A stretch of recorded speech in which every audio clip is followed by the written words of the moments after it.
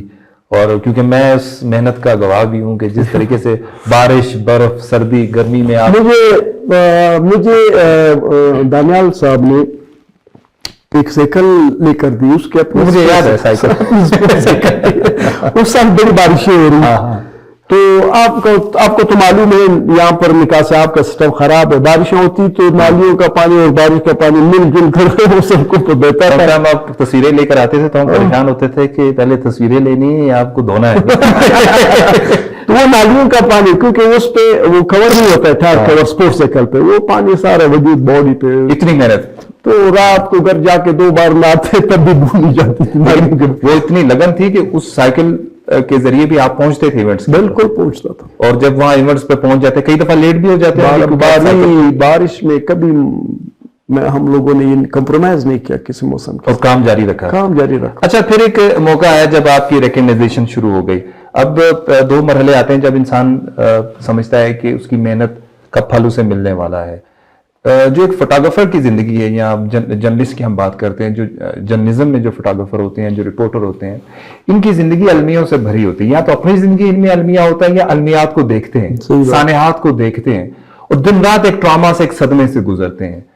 آپ نے لاتعداد تصویریں بنائی, ہزاروں کی تعداد میں تصویریں, سینکڑوں کی تعداد میں تصاویر بنائی, اور یہ بدقسمتی کہہ لیجئے کہ وہ زیادہ تر لاشوں کی تصویریں, زخمیوں کی تصویریں, لوگوں کی تصویریں. تو جمال کبھی ایسا ہوا کہ اتنا سارا دکھ, خون, بلڈ اور لاشیں دیکھ کے جب گھر گئے ہیں شام کو تو آپ کا سر وزنی ہو گیا ہو؟ اصل میں مسئلہ ہے کہ جب آپ کسی بھی انسان کے باڈی کے ٹکڑے دیکھتے ہیں تو انسان اس منظر کو برداشت نہیں کر سکتا, کوئی بھی دماغ.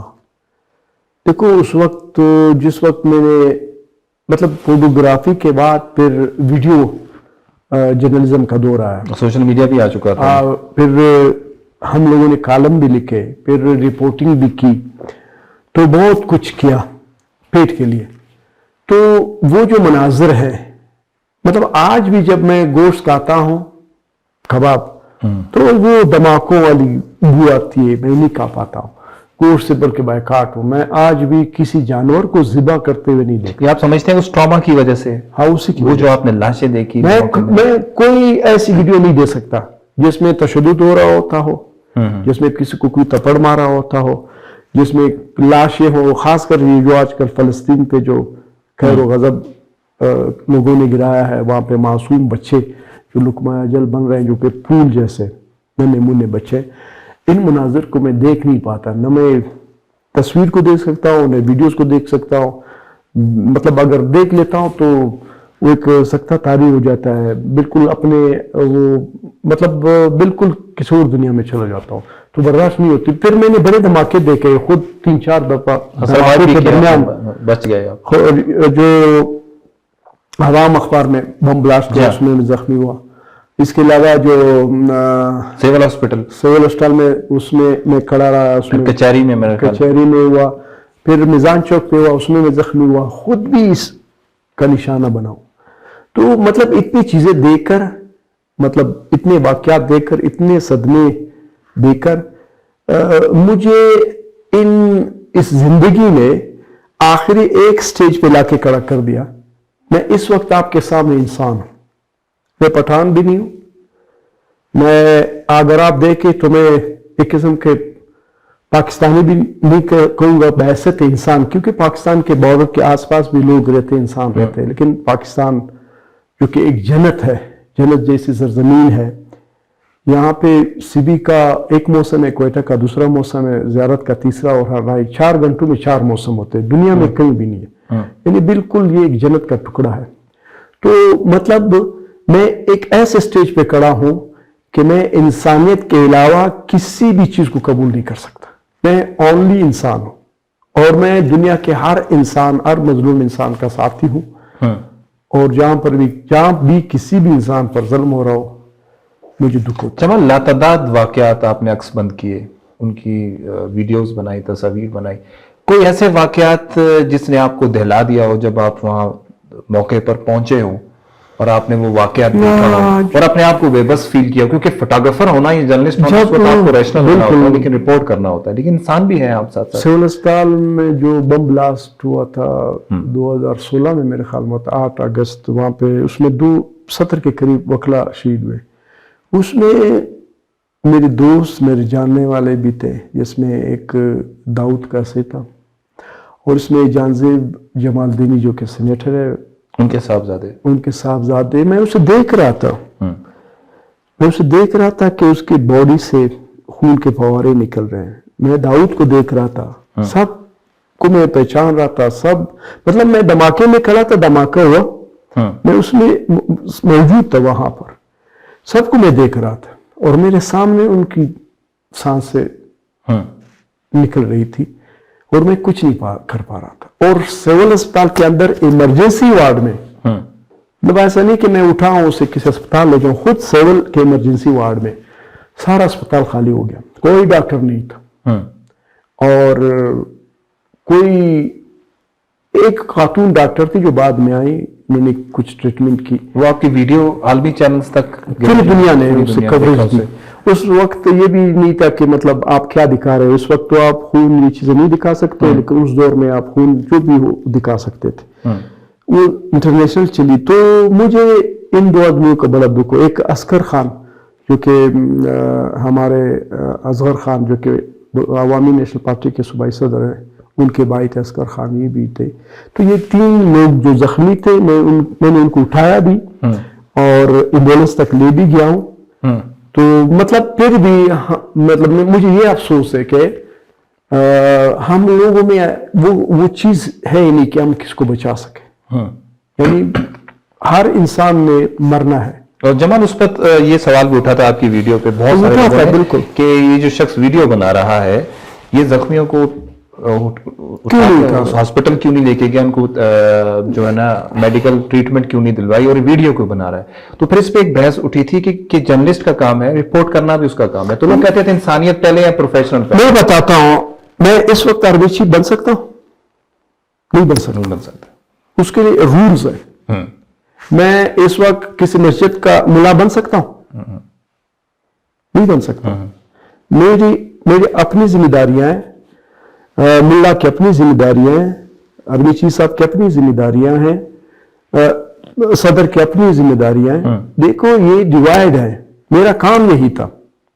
اور پھر جب آپ ایک زخمی کو اٹھاتے ہیں، پروفیشنل لوگ ہونے چاہیے، ان کو ٹریننگ دی جاتی ہے 6 مہینے 1 سال کہ آپ نے کسی زخمی کو اٹھانا کیسے۔ مثال ایک زخمی ہے، اس کے ریڑھ کی ہڈی ٹوٹی ہوئی، لیکن ریڑھ کی ہڈی میں جو رگ ہے، جو دماغ، وہ سالم ہے، اگر آپ جس کو کہتے ہیں حرام مغز، اگر وہ سالم ہے، ہڈی ٹوٹی ہوئی ہے اور آپ نے اٹھایا تو حرام مغز ٹوٹ جائے گا، اس کی زندگی تباہ کر دے آپ۔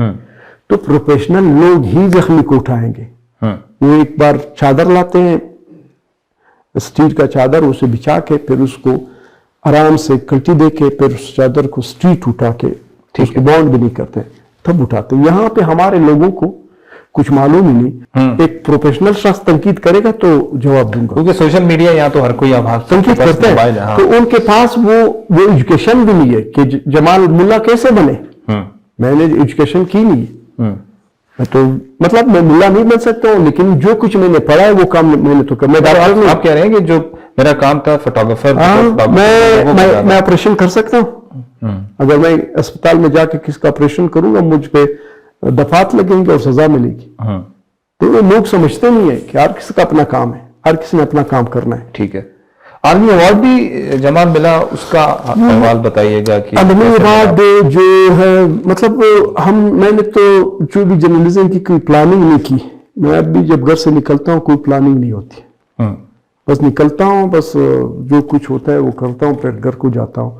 عالمی ایوارڈ کے لیے میں سلیکٹ ہوا، ورلڈ پریس ایوارڈ جو مجھے ہالینڈ میں ملا، اس میں $23,000 بھی دیے گئے اور ایک سونا کا ایوارڈ بھی ہے ملا۔ تو یہ انہی چیزوں پہ ملا، جیسے سول اسپتال بم بلاسٹ تھا اس کی کوریج تھی، اور خروٹ آباد انسیڈنٹ تھا ان کی کوریج تھی، ان 2 چیزوں پہ ملا۔ اچھا وہ ایوارڈ ملا آپ کو. اور وہ بلوچستان سے آپ پہلے صحافی تھے؟ میں پاکستان سے پہلے صحافی جن کو عالمی ایوارڈ ملا, بہت بڑا اعزاز تھا. تو واپس آ کے پھر انہوں نے تو آپ کو اعزاز دیا, تو پاکستان یا بلوچستان سے آپ اس طرح کا رسپانس آنر کیا گیا؟ اب اصل میں مسئلہ یہ ہے کہ ہمارا جو ایجوکیشن سسٹم ہے یا ہماری جو روایات ہے, ہم جو لوگ ہیں جیلس ہے, ہم جلتے ہیں. آپ کی کامیابی پہ میں جلوں گا, میری کامیابی پہ کوئی اور جلے گا. ہم مقابلے میں بھائی سے بھی جیلس ہے, چچا سے بھی جیلس ہے, چچا کی بیٹی سے بھی جیلس ہے. یہ جلسی کا عمل ہے ہم لوگوں میں. تو یہاں کسی نے مجھے کوئی نہ, بلکہ زراری صاحب کی طرف سے مبارکباد آئی تھی. وہ سمرو عبدالکریم سمرو صاحب آئے تھے گھر پہ. انہوں نے ایک اور ایوارڈ کا بھی وعدہ کیا تھا اور انہوں نے کہا کہ ہم آپ کو ایک پلاٹ بھی دیں گے. اس کے علاوہ مصطفیٰ نواز کوکر جو اس وقت وزیر داخلہ تھے, انہوں نے بھی ایوارڈ کا, ہیومن رائٹس ایوارڈ کا وعدہ کیا. پھر ایکسپریس جیو میں اعلان بھی ہوا لیکن کچھ نہیں ملا, صرف اعلانات ہوئے آپ کے. اور اس کے بعد پھر آپ نے اپنی زندگی کی گاڑی خود ہی چلائی, اس طرح کے حالات تھے.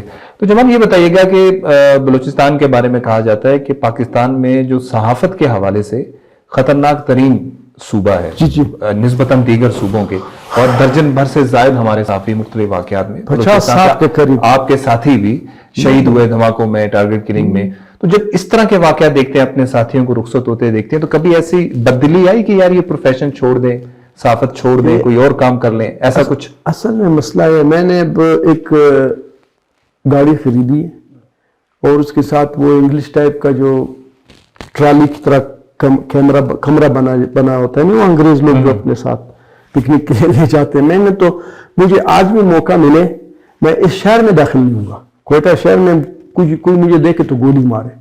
میں اس شہر میں اس لیے آتا ہوں کہ میں مجبور ہوں, بچے ہیں, گھر کو پالنا ہے.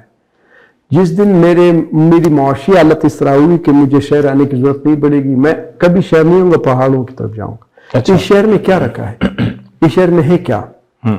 اس شہر میں جو بھی شخص گھر سے نکلتا ہے, اس شہر میں داخل ہوتا ہے, وہ نفع کے لیے آتا ہے, نقصان کے لیے کوئی داخل نہیں ہوتا ہے. ایسا شخص اس شہر میں داخل نہیں ہو رہا ہوتا کہ اس کی نیت یہ ہو کہ آج میں نے دوسروں کو دینا ہے. ہر شخص اسی شہر سے کما رہا ہے. اب جب ہر شخص 40 لاکھ کی آبادی 20 لاکھ لوگ آئیں گے, کما کے لے جائیں گے, تو شہر تو لٹ جائے گا. اس شہر کو بھی کچھ دینا ہے, تو اس شہر کو دینے والے کوئی نہیں, سارے لٹ رہے ہیں, بینک بیلنس بنا رہے. میں نے ایک بار بات کہی تھی, میں نے کہا سب سے بڑی ذخیرہ اندوزی یہ ہے جس نے اربوں کروڑوں روپے بینکوں میں رکھے ہیں. یا اٹھے والی, یہ چھینی والی ذخیرہ اندوزی کچھ بھی نہیں ہے. اصل ذخیرہ اندوزی وہ ہے, کروڑوں روپے ہیں یہاں پر روزگار کے لیے کارخانے لگائیں, کروڑوں لوگوں کو آپ روزگار دے سکتے ہیں, آپ بھی کمائیں گے, دوسرے بھی کمائیں گے. تو شہر جو ہے, شہر بالکل شہر سے دل ٹوٹا ہوا ہے. اچھا, دل تو آپ کا ٹوٹا ہوا ہے. یہ بتائیے گا کہ دل لگا کتنی بار ہے, اور محبت کی ہے ابھی دل ٹوٹنے سے مجھے محبتیں کی ہیں. ٹھیک ہے. اصل میں مسئلہ یہ ہے, محبت کسی بھی انسان کے لیے عبادت کی مانند ہے. ہم نے محبت کو کچھ اور نام دیا. اب ایک خاتون ہے, خاتون کی باڈی رب نے بنائی ہے, اس کا وجود رب نے بنایا ہے, اس کی ادائیں, اس کا ہنسنا, جو کچھ بھی ہے, چلنا پھرنا, اور ہمیں بھی رب نے بنایا. ہمارے اندر خیالات رب نے ڈالے ہیں. نہ خاتون نے رب سے درخواست کی کہ ہمارے وجود کس طرح بناؤ اور اس میں یہ خیالات ڈالو, نہ میں نے یہ درخواست کی کہ رب اس طرح بناؤ اور اس طرح کے خیالات بناؤ. یہ نیچر ہے, یہ فطرت ہے. جس طرح اس وقت ہم پانی پیتے ہیں, یہ ہماری ضرورت ہے.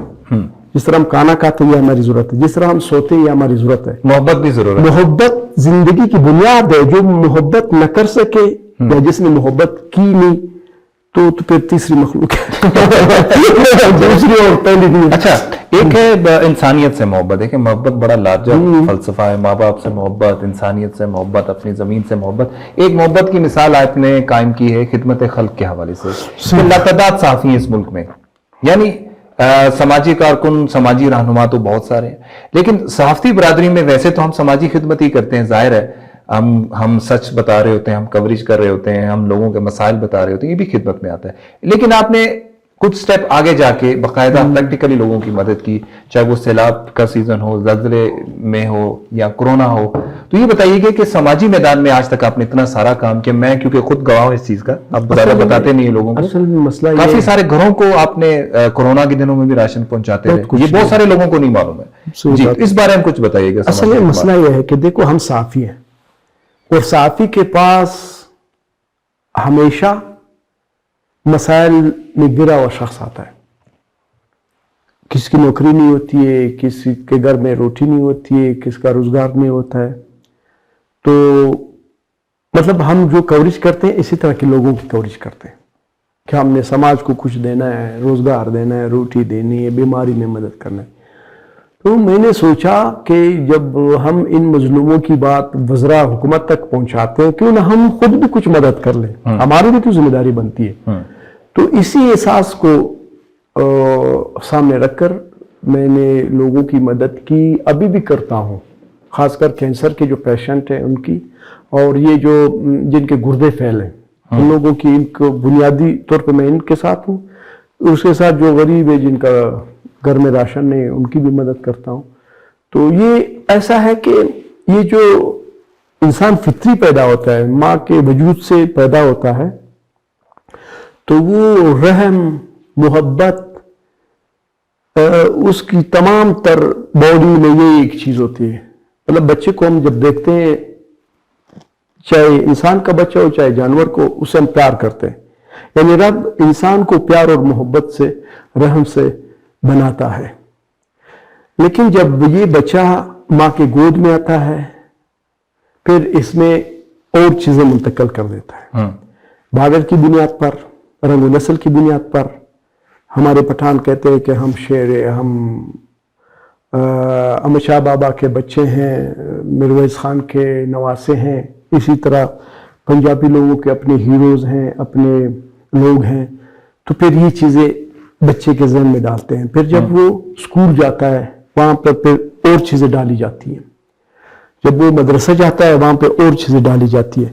تو یہ چیزیں, یہ عمل انسانی بچے میں قدرت مار دیتا ہے, فطرت کو مار دیتا ہے. وہ ایک مصنوعی انسان بن جاتا ہے. پھر وہ کسی اور کی سوچ پہ جلتا ہے, کسی اور کی سوچ کے لیے جیتا ہے. تو اصل میں تو فطرت ہی, میں کہتا ہوں قدرت ہی زندگی ہے, ہمیں اس سے جڑے رہنا چاہیے.